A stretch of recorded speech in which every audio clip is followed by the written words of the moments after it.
Welcome to the Back Office Show, your peek behind the privacy curtain of successful healthcare operations. Get ready to learn how every bedpan is a potential gold mine in every staff meeting, a strategic summit. All right, I'm getting a little carried away here. Get ready to learn from the grandmasters of healthcare, their secrets for success. And now, let's welcome your host, Steve Shane.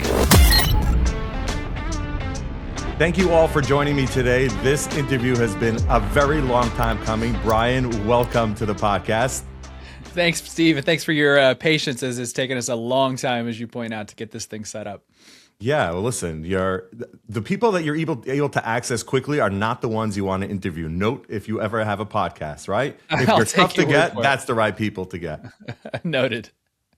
So, Brian, right before we got started, you were telling me a little bit about your experiences prior to where you are right now. So let me just start all the way from the beginning. When you were a young child, did you ever dream that this is going to be what you want to do when you get bigger?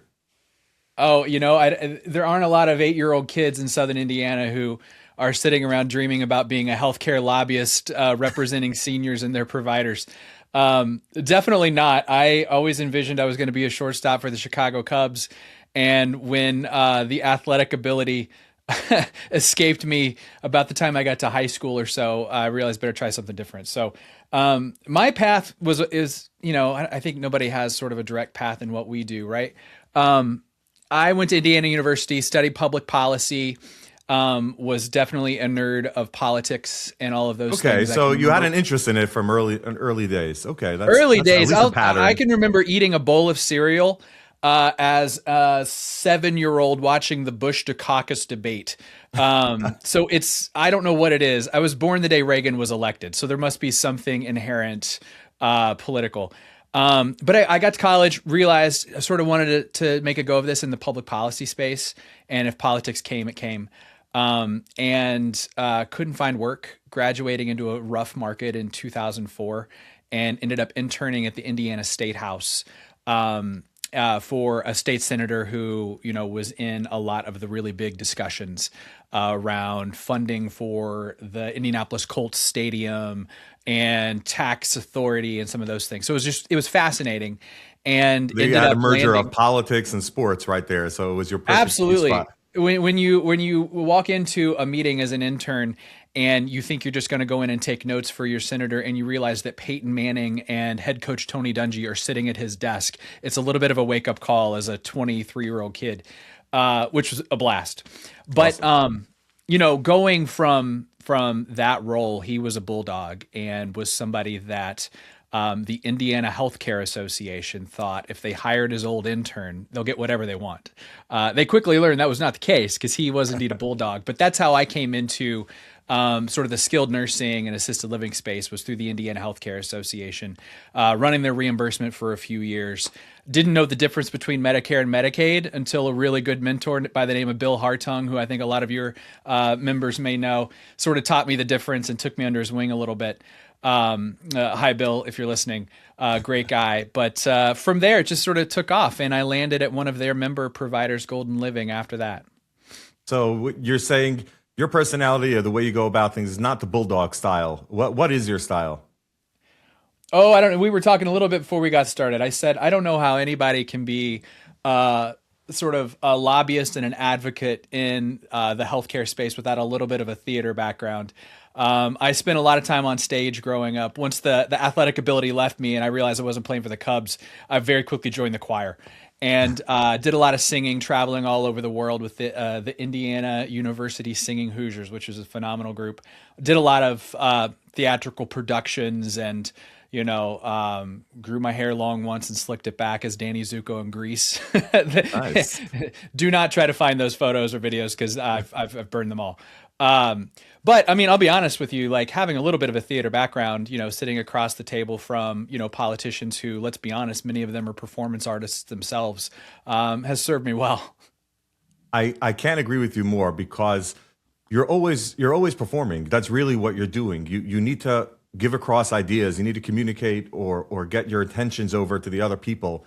you're performing. And whether you're feeling up to it or you need more caffeine to get you to feel up to it, but you need to do that, especially when you're representing constituents and they're expecting you to perform. Sure. Yeah, you're always on, but it's also easy sort of, I guess if I were to try to translate a little bit as you learn your lines, it's really easy when you're representing something as important as what we do, right? Not just seniors, but their caregivers, their providers. I mean, it's really easy to sleep at night representing all of those folks, knowing that you're doing the right thing and making it better for, the seniors that are going to need more and more care as it goes on. So sure, there's some performative aspects to it, but it is just such an easy thing to do when we're working on behalf of the folks that we're working for. 100%. When you're passionate about it, you really feel it. It's not acting, obviously, that part. So I did not research and find out about your slick back hair days, but I did research and see that you enjoy fishing. Is that correct? Fishing. My 11-year-old has gotten me into the fishing thing. This kid has pulled me out on cold mornings and on very hot boats in the Gulf and Costa Rica. It's been kind of a blast.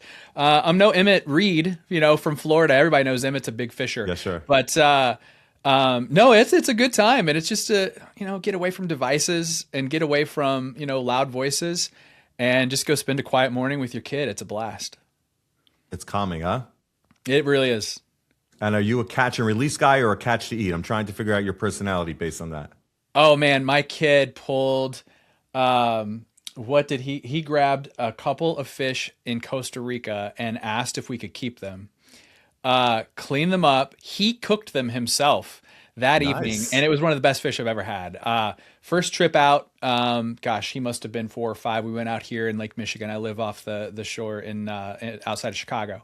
And the first cast of his life, he pulled in a 25-pound king salmon. And I was like, kid, it's all downhill from there. And we filleted that guy up and cooked him that evening, and it may have been the best fish I've ever had. That's amazing. That's amazing. And yeah, I hope he wasn't let down after. Sometimes his expectations are set a certain way, but there've been some days where we've gone out and haven't gotten a nibble, and I'm sure there are lessons in life there, right?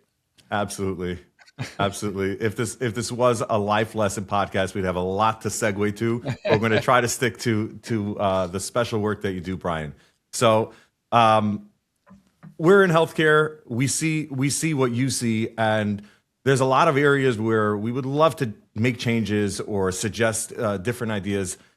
How do you at Direct Supply or DSSI, whichever you're representing, how do you guys decide this is something we need to focus on? This is something that we might be successful with, and it's worth getting our attention and our focus on it. How do you guys, make those selections? Yeah, well, there's a lot to the art of listening. At Direct Supply, where we have DSSI and TELS and a robotics platform and an AI platform, sort of do everything soup to nuts wherever seniors are cared for. We do a lot of listening to our customers. We've got customers coast to coast in every setting of healthcare, from acute to home health, and of course the post-acute settings in between. And in a lot of instances, it's really easy to just listen and say, what are the things that are keeping you up at night? I can think that it's workforce, and I might think that it's regulations or reimbursement, but if they're telling me something different, then that's really what dictates a lot of our focus.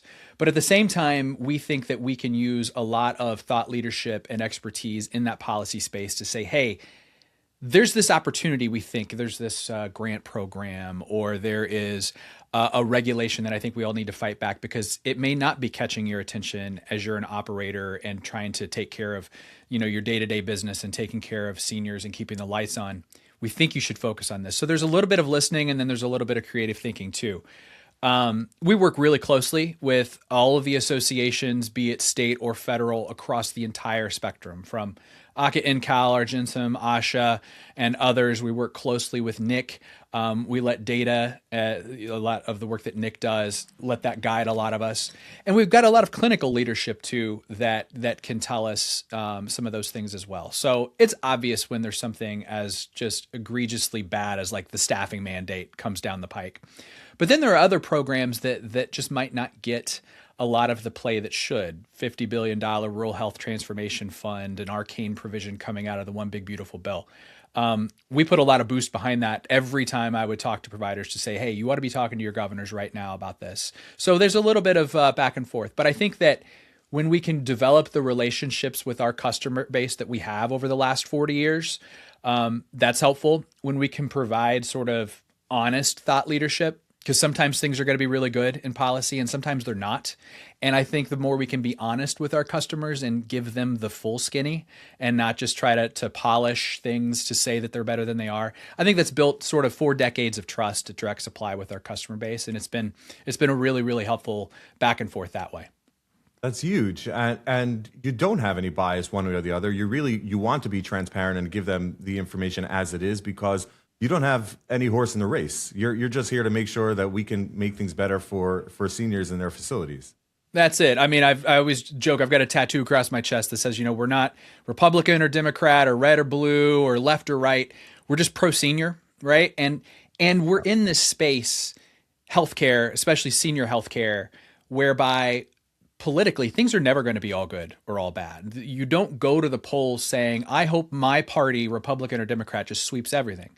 Because when Democrats sweep, as we've seen, they'll regulate us into the ground. We're not going to worry so much about Medicaid reimbursements or things in those days, but they'll regulate us, to kingdom come. But then when Republicans come in, we see some regulatory relief, which is fantastic. But then we see things like $1 trillion Medicaid cuts. So There's never going to be sort of a day where politically it's going to be all good for healthcare providers. And that kind of helps us as well, right? We don't get caught cheering for one side or the other. We're just out there cheering for Republicans or Democrats who are willing to, put their name on the line and be pro-senior in their policy development.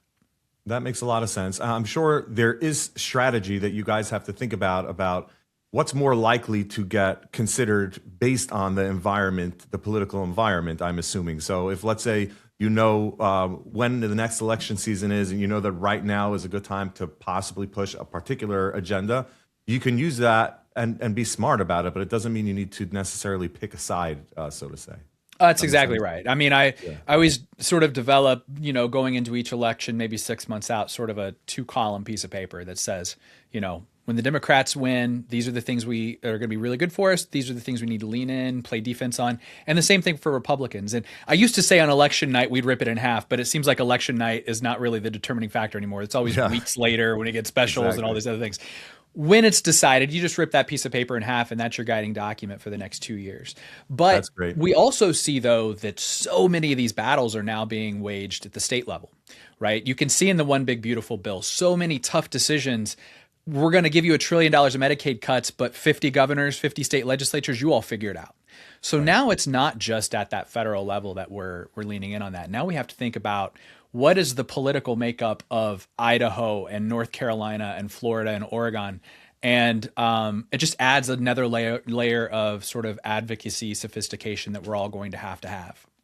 Absolutely. And when it comes to those local relationships, it's not only when that issue comes up where you need to address it. You need to be having those existing relationships so that they know you, they trust you, and you're working together way before this particular issue comes up. I'm sure you're seeing that. Always best to have that relationship before the house is on fire. So that when you pick up the phone and you call the fire chief, it's a friend, and you're not Johnny come lately. So there is a lot of work that goes in on the downtimes, right? You never want to say, for instance, in this last election, let's take it for an example. Hey, Trump just got elected. So this idea of the minimum staffing mandate, that thing's going to go away. So look, it's sunny days for the next few years. We don't have to do anything. No, even if you don't have a fire to put out, you've got to be out there building those relationships, because freshman Congress people sometimes become speakers of the House. And the more you can have those relationships, sometimes you're working with a congressperson that you can't even figure out how to spell their last name. The next thing you know, they're the governor of the state. And so there's a lot of work that goes in, a lot of groundwork that you sort of don't see behind the scenes from the lobbyists and the advocacy folks. That's the work that you see being done, behind the scenes at associations. That's not quite so sexy. It's not so headline grabbing, but it's super important for when the time comes. Absolutely. Absolutely. It's real work, and everybody has to appreciate that. And trying to get a little bit more into like practically speaking. So let's say you're working on a particular point that you feel needs adjustment. You guys get the right doors opened, whether it's on the state level, on the federal level, and you're making your presentation, hoping that they're going to understand, and they shut you down. Sorry, we're not accommodating you. What's your next move? How do you navigate that? I'm sure you've had that many times, and that's what it is. But how do you deal with that, and how do you work around 100%. that? I had a very, very smart guy who sort of taught me how to spell DC. A lobbyist by the name of Zach Williams sort of took me by the hand when I started doing the federal advocacy thing maybe 15 years ago. And one of the things that he taught me that's so prescient is there's an art in receiving a no, right? If you can get a congressperson to tell you no on an issue, that's better than when the congressperson tells you maybe and then kicks the can and you realize you're just not going to get anywhere with them. When they can give you a firm no, there's an advantage to that, because then you can go back to them next battle and be like, look, we were in here 6 months ago and we were talking about this issue and you really stuck it to nursing home providers in America. You owe nursing home providers some love and attention because of what you pulled 6 months ago. Having that long memory, but preserving those relationships through those no's, I think are very, very important.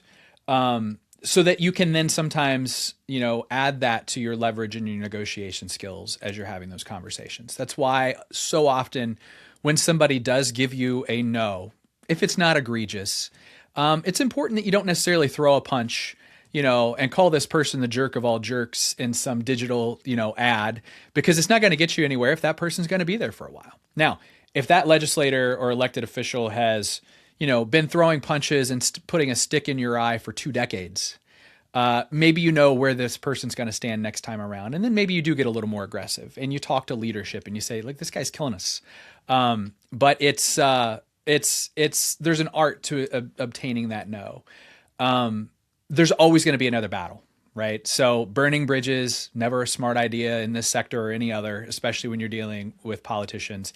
Even the politicians who get unelected because you helped send them home, boy, sometimes they come back because it's the only profession they know, right? So, right.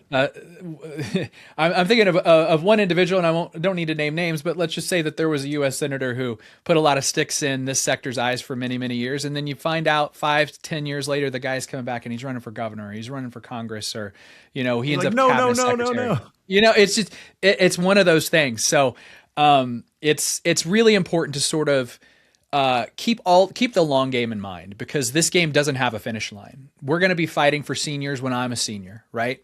Long after you and I are gone, there's going to be somebody in our stead that's fighting for seniors too. So it's a long, never ending game that we have to be smart about. So I like that idea that you said about understanding to take the no and take it well, because if you're in for the long game, then it makes sense. This, you can remind them about the no later, and hopefully the next one will be more likely to be a yes. But I guess my follow-up to that would be, you understand that because you're playing the long game, but sometimes the providers you're representing, this issue is the diehard issue of the month, of the year, and we need this. And Brian, this is what we asked you to do. You came back with a no. What was that all about? 100%. And I think of a time, so I know a lot of your listeners know Zach Schamberg, who ran the Pennsylvania Healthcare Association. And I remember I was on his board as he was coming in as a new state exec, and we had a strategy session. And the one thing that I wanted to make sure that I made clear to Zach, I thought it was important that his board understand sometimes you have to be able to take a really big swing at the plate and lose. And your board has to allow you that leeway, because otherwise you find yourself in the association world or in the advocacy world just doing bunt singles, right? Because you want to be able to come back to your members or to your customer base, in my case, and say, look at this thing we did for you, right? Right. So you can hit the low-hanging fruit and not 100%. Really the big, yeah. You see this in K Street at the advocacy world. This is not new to our sector. This is just across the world. So much of that game is around who can get the credit for the things that go well and who can shirk the blame when things go wrong. And that's just a really terrible place to be. Nobody wants to do that. And it's a game that's been played for longer than you and I have been doing this thing. So I think it's so important that customer bases, members give their advocacy leaders the leeway to try to go out and do big things, even if they receive a no in return. But to your point, there are some things where you say, like, we've got to have this reimbursement piece or the sector's going to crumble, or we've got to have this regulatory relief, or this thing is just not going to work. And sometimes you get the answer that you just don't want. And you just have to go back to the whiteboard, come up with a strategy that gives it another go. You could, I'm sure if you've had, association execs or others on your show, they could talk about the multi-year plays that happen. We had to go out there and ask for a 7% rate increase this year, fully knowing we weren't going to get it. But we planted that seed so that when we got that no and went back next session, by God, they gave it to us. It's an art. It's almost more art than science sometimes. And it's a really, really important thing that members know, that members of associations, provider customers like at Direct Supply and others, that they understand that their advocates are working 24/7 on their behalf to do as well as they can. And sometimes things just get caught up. I can think of situations where a healthcare reimbursement package went down in a state because an NRA rifle issue came up at the last minute that then ran out the clock. What can you do about that, right? It is a long game, like I said, with no finish line, and you just got to just regroup and go back with a better strategy next time around.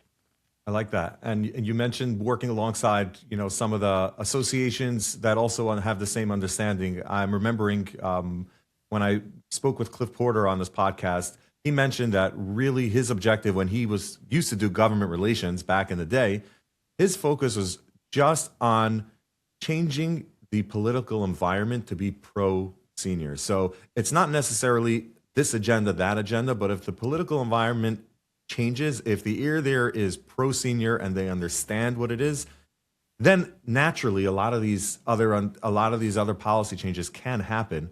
And I'm sure you've seen it where you had people that were members of government that totally were oblivious to what really is done in a facility, what kind of care and what kind of dedication is really out there, and they need education.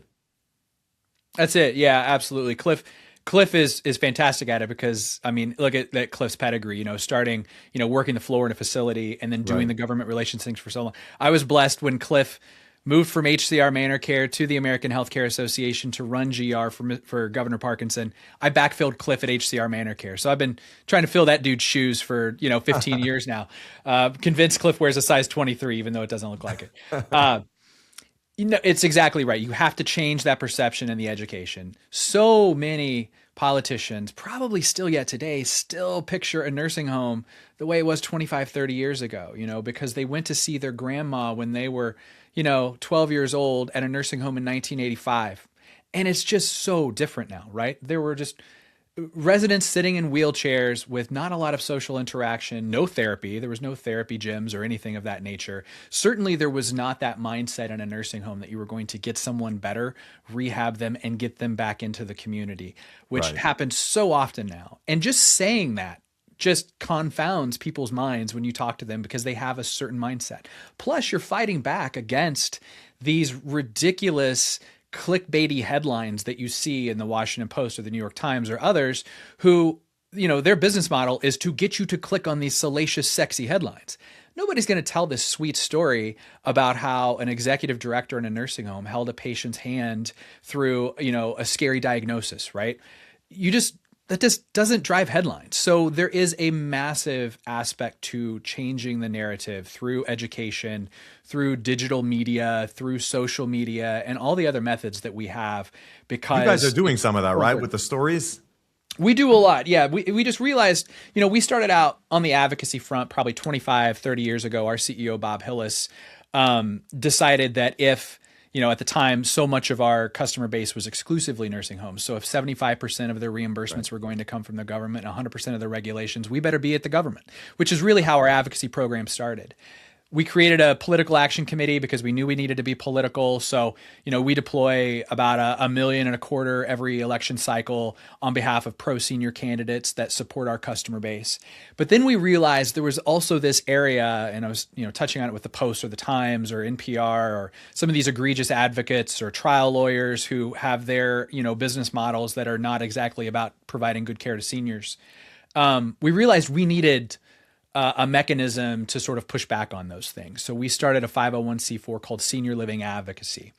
This utilizes members that are of the supplier communities, so suppliers into the nursing home and assisted living and senior living world, that help fund this C4 that allow us to drive digital advocacy. So yes, this is social media.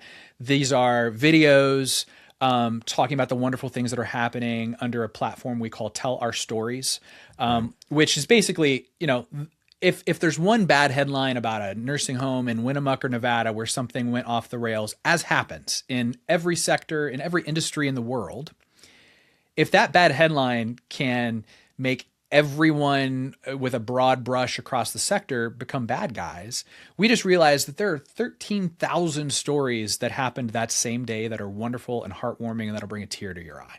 So we just decided we've got to be out there telling those, and any way we can put a megaphone behind those, that's what we're going to do. The platform also allows us to run digital ads on policies, so we can go out and say, this minimum staffing regulation is egregious and will cause harm to the residents of the state of Wisconsin, for instance. We can be very granular about down to local communities with this, while at the same time thanking policymakers who make the right decisions. Thank you, Congressman Brian Stile, for standing up for the seniors in Wisconsin's 1st Congressional District. All things that come together on the reputation side of things that I think that this sector was sorely lacking. And we're happy to help, to boost the entire sector in that regard. It's an amazing project because it's so necessary. And if everybody had the ability to do that, it would be amazing. Unfortunately, not everybody does. So you representing the industry and a few others that are doing things similar really make a difference. And that really brings me to, go ahead. What do you want to say? No, I was just going to say, we feel like every minute we can spend in front of a policymaker or improving the reputation or doing some of those items to reduce regulatory burden, that's a minute that the providers can then spend, holding the hand of a resident or, having a karaoke party on a Friday afternoon because they're not dealing with some of those things. So we see it as a value add to the providers so that they can just get back to actually providing care. Sort of, caring for those who care is our mantra. That's wonderful work. And I think another misnomer that this kind of changes is that some people feel that even if they do understand there's good work going on the floor in the facility, they feel like the owner is in some corner office with piles of cash and being greedy and not really even understanding or caring, which is very much not the case. Like you said, there could be a one story isolated here or there, but painting broadly with that brush is obviously wrong. So these stories also show a lot of that, which I think is very important. Absolutely. I mean, it's so easy, if you're a ambulance chasing trial lawyer, to paint, the ownership of this sector as crooks and liars, because that advances your cause, which is just suing people, right? Yeah. Or, so many advocates in the space basically exist with a business model that's just built to tear down. And it's egregious, it's bad, but you see it everywhere. It's just this, again, so much performative art to what so many of these folks do. A politician knows that if they can turn the voting public against big bad Wall Street versus Main Street, they're going to win votes. But when they talk about big bad Wall Street, sometimes they're talking about the capital partners who are investing the dollars to build the future infrastructure that our seniors need. And it's one of these things that's so short-sighted and so selfish that we've got to find a way to fight back against that. And so we've got to do it where the eyeballs and the voices are. And so much these days is online.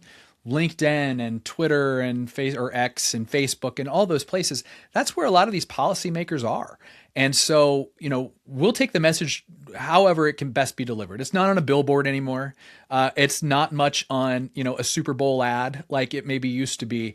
It's really meeting the eyeballs where they are. And I think that we've got a pretty sophisticated method to do that. And we'll continue to do that into 26. That's amazing. That's amazing. And if you were to talk to the small operator, maybe has one or two or three facilities, obviously on a larger scale, they can't really do much of this messaging. They can get behind you, they can get behind their local association, but is there any message that you would want them to know or them to think about that would really help out driving this agenda of getting the right recognition and the positive responses from people on the political in the political world? Yeah, absolutely. I mean, when I think about that, nobody in the sector is going to go to, the executive director of that facility, and the executive director of that facility may be the owner, right, of some of these more rural mom and pops. Nobody's going to expect them to write $100,000 political contribution or run the television ad, that costs money. But every single voice matters. I cannot preach this loudly enough. Too often in this sector, and when I say this sector, I really mean across all senior care, yes, we so often think about the 5 or 10% of things that we sometimes disagree on amongst, between assisted living or nursing home, or between, senior home living care and senior care. And it's the 85 or 90% of things that we agree on that we could all get together on. And that is literally the smallest voice in the room to the largest hospital association in the country, right? And if we can all link arms and talk about the 90% of things we agree on, which is delivering high quality care to seniors, we would win a lot more of these battles than we do today. Too often it's, again, about who gets the credit, how do you shirk the blame, and all those things. And instead, it's all about linking arms. So to your question, what does that small owner do? They can tell the same stories because there are beautiful stories happening in their facility just as much as there is one in downtown Manhattan. They can tell those stories in a day and age where it's free to do so online, right? It is literally free to get those stories out online, and they can catch fire. They have an advantage in being from a small rural community, perhaps, because in many cases, those small rural providers, be it assisted living or nursing home, might be the largest employer in their entire town. I grew up in one of those towns, tiny town in Southeast Indiana, and that healthcare facility in that hometown probably is a top 3 employer, right? So therefore, you not only have the attention of the mayor, you have the attention of your state rep, and maybe even your congressperson, because they know that's where votes come from, right? And so you can have outsized conversations in that regard. You also have a huge voter base that's living under the roof of your facility, right? Good point. And votes are currency when it comes to the advocacy game. So I think there's no facility too small to have an outsized voice. There are different ways in which you can engage. Again, you're not going to write, a gigantic political contribution, but oftentimes that's not what it takes. Sometimes it's the not-for-profit who is barred from being able to give a political contribution, who can have more political sway because they do sort of wear a halo of being a not-for-profit, for instance. So there is a voice and an opportunity for everyone in this sector, not just those that are providing the care, but the suppliers, as we talked about, those that are stepping up with our SLA program. Anyone, family members, residents, caregivers, everyone's got a role to play in this. And if you get all of those voices together, that's an army that cannot be ignored by policymakers.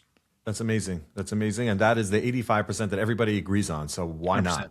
Absolutely. Okay. There were a couple other questions that I wanted to hit you with, but I see we're running close to finishing up. You ask a lobbyist for words, and he's going to give you words. That's good. I'm loving this. I'm eating this up. Not in the least bit. I'm loving this. Is there any parting message that you would want the industry to think about going forward into the future? Where do you see us being successful as an industry? Where do you see a challenge that we should be weary of, or an area that will make us more successful?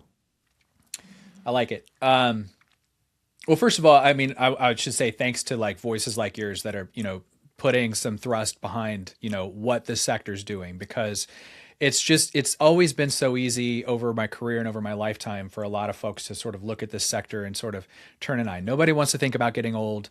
Nobody wants to think about needing care outside of what they themselves can care for themselves, outside of their home in many cases. And so I think it's so important to get that message out in every way possible. So kudos to you and your crew for doing so. I think that we've seen progress in some of this, what we keep calling one voice advocacy. So associations joining arms with folks that maybe they haven't liked in the past, right? Provider types that are doing their own thing and saying, we want to work on this specific workforce issue. And so we're going to get as many like voices in the room as possible and figure out how to move this forward. There are a lot of groups across senior care. You see it especially in like the assisted living world, who's never really, frankly, had to have much of a voice in DC, starting to realize over the last 3 or 4 years, like they're starting to look our direction. And so we better figure out how to get smart in this space. I think that provides a huge opportunity for this one voice advocacy piece that we're harping on here. In linking arms. An issue that hits hospitals, hits nursing homes, even if it's not directly, in that it's healthcare. And when policymakers come in and they see we've got to cut $1 trillion for something, they chose Medicaid? Like the program for old and poor people? That's crazy. They didn't go after the Department of Defense or electric vehicle manufacturers. They came after Medicaid? Shame on us, right? Absolutely. It's because we all did not link arms in that battle and say, hell no, right? And we could have. I think we've learned that lesson. And I think that there will be more battles. What's it going to look like next? Look, we've got an election 11 months from the time that we're recording this. And it could swing a direction that will not necessarily mean that we'll move away from Republican policies toward progressive policies, because we'll still have a Republican president for 2 more years. But they have the ability to investigate the pants off of whatever they want to investigate the pants off of. The smarter we can get now telling these wonderful stories that we're doing, leading by example, by actually producing phenomenal care, which we're all capable of doing, that story alone will tell itself. So what I would say is, in a way, as providers, my advice would be keep your heads down and provide the absolute best quality care that our seniors deserve. And if that's not your number one priority, please find another world in which to work, right? We want nothing but high quality care for our seniors. That makes our job as advocates so much easier because we can go and tout that great work that's being done. And when you start doing those things, a lot of these problems are going to start to fix themselves. Things that I want to keep an eye on. I do want to see how these midterm elections play out. We see the pendulum swinging so often. It doesn't just like sort of move on a couple seats here and there anymore. It's like wave election after wave election. And all that does is just sort of make us all dizzy as we see which way, policymakers want to go. I think that, if Republicans hold on to majorities of all 3, we're going to see, more pressures on the reimbursement side. We'll see more relief on the regulatory side. If Democrats can win the House, maybe the House and the Senate, I think we see a lot of investigations for, nursing home bankruptcies, private equity, capital partners, access to care. There's going to be a lot of investigations that could then lead 2 years later into policies that can be enacted should a Democrat be elected president. So you have to kind of look at all those in place. But the more we can get out and tell the good stories of what we're doing and providing that beautiful care and frankly, pulling down some victories on regulatory relief and otherwise, I think that we're all going to be better for it. So linking arms, working with those that maybe we've not traditionally worked with in the past, taking every opportunity to call an elected official, go meet with them, and you could do that on a local level very easily, going to your local elected officials who know you and know your business and get to talk to them. And if they don't know you and they don't know your business, there's your number one priority. Make sure that happens. Really, really good. And is there any one particular policy that you're focusing on, that you're targeting, that this needs to happen in the next year? This is something that cannot continue any longer. Is there any one that comes to mind? I would have told you a few weeks ago it was the minimum staffing piece, of course, as we all would. And finally, ding dong, the witch is dead, it looks like. So that'll be good. I think February is when we think that thing will be sort of officially, underground, under 6 feet of dirt. But we got to keep an eye on it because, look, that thing comes back should Democrats sweep things, in another 2.5 years, 3 years. I'm really focused right now on what HHS, CMS, what they do with this Rural Health Transformation Fund. There's a $50 billion fund that came out of the One Big Beautiful Bill that governors and state legislatures, really governors, had to apply for, on how they will increase access to care for rural communities with a focus on things like technology and innovation. We're really, really excited about that. Yes, Direct Supply sells some products that do some of those things, but really it's about access to care for our rural seniors. I'm anxious to see how that program rolls out. We expect, anytime now we'll see, decisions at HHS around what states get what money, and how those will be utilized. And I'd like to see that become sort of maybe a first step, right? We can go back and ask for more funds to be put into that on an ongoing basis because it is so crucial and important. That has been a really, really big focus point for us. And then just generally, like, what can we pull down on regulatory relief over these next few years with an administration who really seems to be focused on things like stripping out, onerous regulations and some of those things. I think we've got some opportunities to have some successes there. And then finally, the thing that I think is going to be really not just the challenge of the next year, but of the next 10 is probably how we're going to negotiate with these state legislatures and governors on how they dole out $1 trillion less in Medicaid. Now, so much of that trillion is not focused on seniors, but a good 200 to 300 billion of it probably is when you look at provider tax cuts and otherwise. Yes, nursing homes got an exemption, but governors have $1 trillion of a smaller pie to divvy up to all their Medicaid programs, and nursing homes are always the lowest hanging fruit there. So how can we help those legislatures and governors from an advocacy standpoint understand the crucial value of investing in the seniors in their state? It's 50 different battles we're going to have to wage now, but that's going to be the fight of our next decade, I believe. Wow. And that's a tough fight because putting money in one spot is taking money out of another spot. And you have to advocate for what you believe in, but it's tough to let them know that one should take priority over another. That's really hard. That it really is. And that's just going to be the job of the advocate, and really just thinking about, like, what are our priorities as a state, right? And look, every state's going to be different. I'm in Illinois.